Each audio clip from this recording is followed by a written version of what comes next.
মোহাম্মদ আলতাফ হাওলাদার, আমার পিতা হামিদুদ্দিন হাওলাদার, বাড়ি পিরিজপুর পারহাট। আমরা হয়তো আপনারা বলতে পারেন যে এখন আসছেন কেন। এখন আসছি এই আমাদের বয়স হয়তো আমরা এক পাও কবরে আর এক পাও উপরে আছে। এই যে শাহিদ সাহেবের বিরুদ্ধে আমাকে অর্থাৎ যে সমস্ত কারুকার্যটা করাইছে, এমন একজন আলেমের বিরুদ্ধে আমাকে যে সমস্ত কাজবাজ করাইছে, আমাকে তো এখন করে করে খাইতে আছে।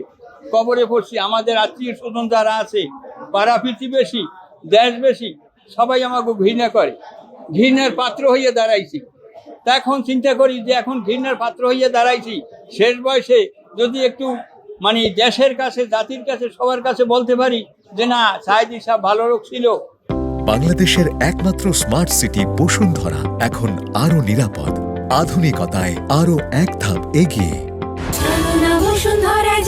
আমরা তার জন্য আমাকে যে কাজ করাইছে, এই কাজটা সম্পূর্ণরূপে আমাকে মানে হুমকি দিয়া, অস্ত্র ধরাইয়া, পিস্তল ধরিয়া এই সমস্ত করে। যেমন মাহাতাব বললো এরকম সানাউল্লাহ বাসটার পর্যন্ত গাইল দিয়েছে, আমাকে কইছে বোধাই বাংলা কথায়, আমাকে ওই লিখে দিয়েছে, আমরা বলতে পারি নাই।